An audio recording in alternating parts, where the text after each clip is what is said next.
नमस्कार साथियों, कैसे हैं आप लोग। लॉकडाउन चल रहा है और आपकी क्लासें बंद हैं। क्लासें इसलिए बंद हैं क्योंकि मैं अपने रूम पे नहीं हूँ, तो क्लासें जो बनती हैं वो रूम पे ही बनती हैं। और इस समय मैं अपने गांव चला गया हूँ, जिसकी वजह से आपको क्लास नहीं मिल पा रही है। आज मैं रूम पे आया था तो सोचा आपको एक छोटी सी क्लास दे दूँ। इसके बाद जब एक सप्ताह या 4-5 दिन बाद जब रहने लगेंगे तो आपको क्लास पूरी मिलती रहेंगी। आपकी जो फ्री क्लास है ये कभी नहीं बंद होंगी। अब जब तक हिंदी कंप्लीट नहीं हो जाएगी तब तक नहीं बंद होंगी। इसलिए आप निश्चिंत रहें और आपकी फ्री क्लास है ये आपको मिलती रहेंगी। आप लोग अपने परिवार का ख्याल रखें, अपने सेहत का भी, और लॉकडाउन में प्रयास करें कि बाहर कम ही निकलें, जरूरत पड़ने पे जाएं। और पढ़ाई तो हो नहीं रही होगी इस समय, क्योंकि लॉकडाउन में पढ़ाई करने का मन तो होता नहीं है। हम भी आज काफी दिन बाद पढ़ाने जा रहे हैं आपको, करीब हो गया होगा 20 दिन। हम भी घर पे ऐसे ही खाते पीते सोते रहते हैं, बस मूवी देखना, खाना पीना, सोना, और पढ़ाई तो 1-2 घंटे, बस बहुत ही कम पढ़ाई होती है। क्योंकि लॉकडाउन में इसमें इस बार कुछ ज्यादा ही खतरनाक कोरोना हुआ था लोगों को। तो चलिए आज हम एक छोटा सा चैप्टर पढ़ते हैं। हम आज बात करेंगे रचना आधार पर वाक्य के बारे में। किसके बारे में? आज हम बात करेंगे रचना आधार पर वाक्य। रचना आधार पर वाक्य जो है वो 3 प्रकार के होते हैं। कितने प्रकार के? 3 प्रकार के। रचना आधार पर जो वाक्य होते हैं वो 3 प्रकार के होते हैं। जो आपका पहला होता है वो साधारण वाक्य होता है, या हम कह सकते हैं सरल वाक्य, जो टूटता ही नहीं। जो साधारण वाक्य है आपका वो कभी नहीं टूटता। और इसके बाद जो दूसरा है आपका वो है संयुक्त वाक्य। कौन सा? संयुक्त वाक्य। संयुक्त वाक्य जो है ये 2 जगहों से टूट जाता है। कितने जगहों से टूटता है? 2 जगहों से टूटता है। और जो तो आपका तीसरा है वो है मिश्रित वाक्य। कौन सा? मिश्रित वाक्य। मिश्रित वाक्य जो है इससे साफ जाहिर हो रहा है कि ये कई शब्दों में टूटा है, यानी ये 3 से ज्यादा शब्दों में टूट सकता है। तो चलिए हम बात करते हैं, आज एक छोटा सा वीडियो बनाएंगे कि रचना आधार पर वाक्य के बारे में बात कर लेंगे। रचना आधार पर वाक्य हम आपको बता ही दिए हैं, ये 3 प्रकार के हैं। सबसे पहले हम बात करते हैं साधारण वाक्य के बारे में। साधारण वाक्य या सरल वाक्य। तो इसकी परिभाषा की बात करें तो परिभाषा ऐसी हो जाएगी, जिन वाक्यों में एक उद्देश्य होता है। जिन वाक्यों में एक उद्देश्य होता है वो साधारण वाक्य होते हैं। जैसे उदाहरण में हम समझते हैं, जैसे उदाहरण में कहा गया कि राकेश बाजार जा रहा है। क्या कह रहे हैं? राकेश बाजार जा रहा है। तो कैसा वाक्य है? राकेश बाजार जा रहा है। ये तो बिल्कुल सरल वाक्य है, यानी साधारण सिंपल बिल्कुल ये वाक्य है। राकेश बाजार जा रहा है तो जा रहा है, इसमें किसी प्रकार की कोई मिलावट नहीं है। यानी राकेश बाजार जा रहा है, साफ साफ कहा गया है कि राकेश बाजार जा रहा है। इसको कहीं से भी तोड़ा नहीं गया है।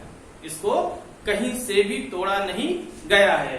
तो ये अगर पेपर में आपके दे दे कि राकेश बाजार जा रहा है, ये रचना आधार पर कौन सा वाक्य है, आपको 3 ऑप्शन दे दे कि साधारण वाक्य, मिश्रित वाक्य, संयुक्त वाक्य, या इनमें से कोई नहीं। 4 ऑप्शन।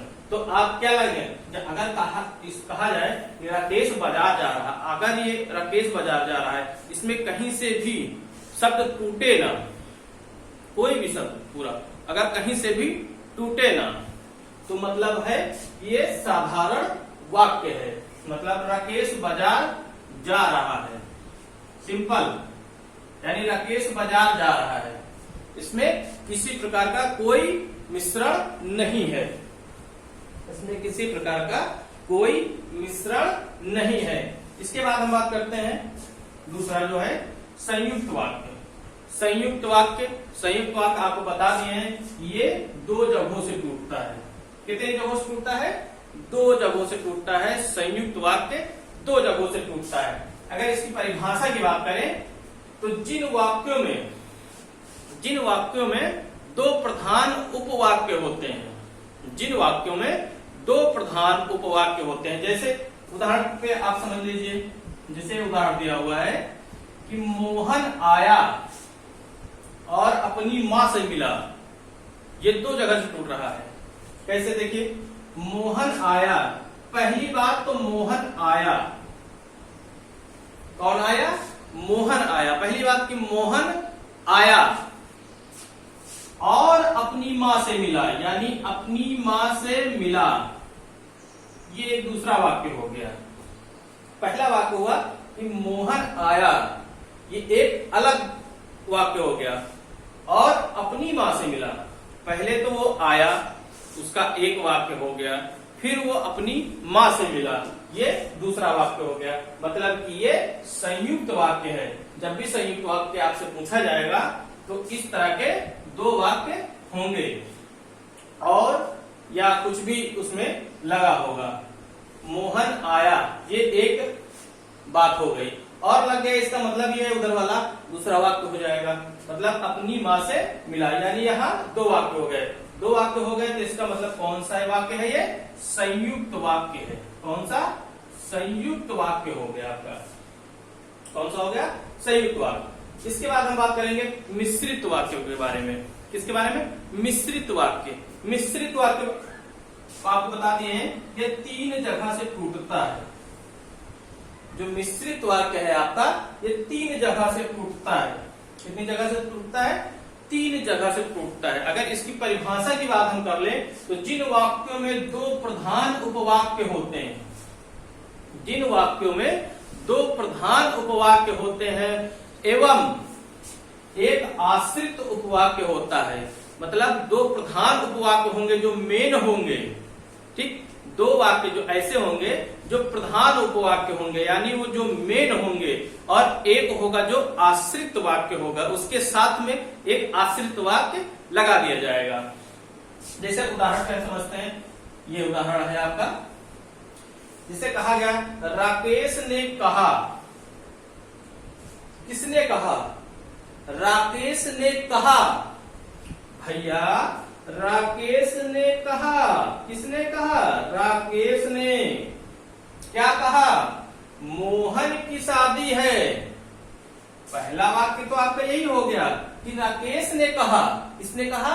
राकेश ने कहा कि मोहन की शादी है। ये एक और वाक्य हो गया, एक वाक्य और हो गया।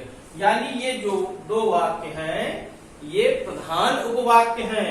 राकेश ने कहा कि मोहन की शादी है। इसने कहा राकेश ने, तो राकेश ने कहा, ये एक साथ एक वाक्य हो गया आपका। और मोहन की शादी है, किसने कहा था? राकेश ने ही कहा था। राकेश ने कहा कि मोहन की शादी है, ये आपका दूसरा वाक्य है। और जो आपका एक आश्रित वाक्य आता है, वहां जाना है के बाद अगर कोई भी और वाक्य है के बाद जो भी आगे लिखा होगा वो समझ लीजिए कि दूसरा वाक्य ही स्टार्ट हुआ है, तो वहां जाना है। यानी ये पहला हो गया, ये दूसरा हो गया, और ये तीसरा हो गया। यानी ये तीन जगह से टूट चुका है। कितनी जगह से टूट चुका है? ये तीन जगह से टूट चुका है। राकेश ने कहा मोहन की शादी है, वहां जाना है, यानी ये तीन जगह से टूट गया। और जो वाक्य तीन जगह से टूट जाए वो मिश्रित वाक्य होता है। एग्जाम में आपको इसी तरह के उदाहरण देगा। जैसे मान लो यही उदाहरण दे दे कि राकेश ने कहा मोहन की शादी है, वहां जाना है, और आपको ऑप्शन दे दे वही चार ऑप्शन कि बताइए इसमें से कौन सा वाक्य है, संयुक्त वाक्य है, साधारण वाक्य है, मिश्रित वाक्य है, या उनमें से कोई नहीं। तो आपको मिश्रित वाक्य लगाना है। मिश्रित वाक्य पहचानने का एक ही तरीका है कि मिश्रित वाक्य जो भी होगा वो बहुत ही लंबा वाक्य होगा। वो बहुत ही लंबा वाक्य होगा, उसमें है का प्रयोग भी किया जाएगा, मतलब वहां से दूसरा वाक्य शुरू हो जाएगा।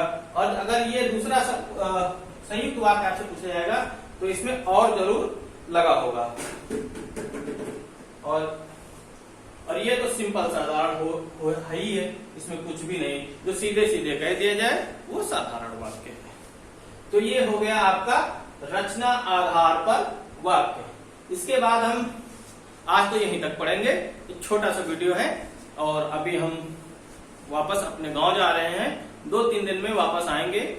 कुछ किताबें लेनी थी पढ़ने के लिए, तो आए थे इधर रायबली, तो सोचे ले लेते हैं अपनी किताबें, और 2-3 दिन बाद वापस रायबली आएंगे, क्योंकि आज रूम की सफाई हो चुकी है, तो अब 2-3 दिन बाद वापस आ ही जाएंगे।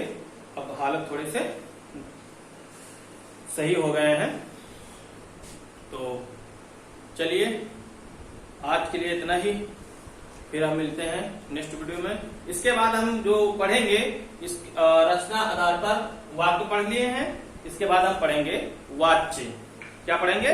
वाच्य पढ़ेंगे। वाच्य के बाद आपके और भी हैं, जैसे कि उद्देश्य एवं विधेय है, वाच्य है, उद्देश्य एवं विधेय है, पदबंध है, और रचना आधार पर शब्द।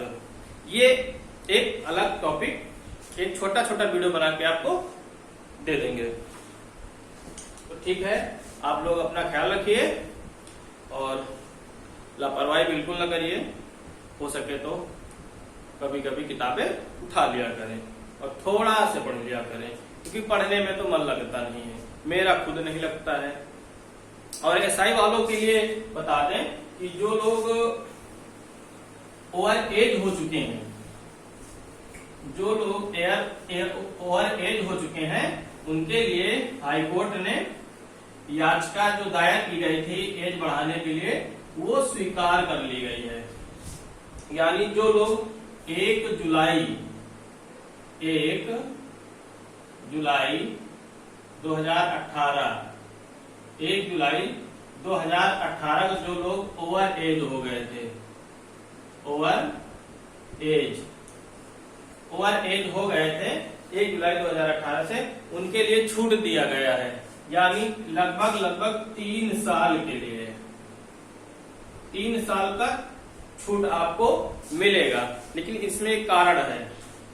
अब देखो बोर्ड क्या करता है कि जो लोग याचिका दायर किए थे, फायदा जो है फायदा जो है याचिका वालों के लिए है, याचिका वालों के लिए या फिर सभी को मिल सकता है। ये आयोग के ऊपर है कि आयोग क्या चाहता है। आयोग याचिका जो लोग जितने हमारे मित्रगण याचिका दायर किए थे, उनको सिर्फ ये फायदा मिलेगा एज में, या फिर उन सभी साथियों को फायदा मिलेगा जो ओवर एज हुए थे 1 जुलाई 2018 को। तो चलिए आज के लिए बस इतना ही, फिर मिलते हैं अगले दिन। नमस्कार।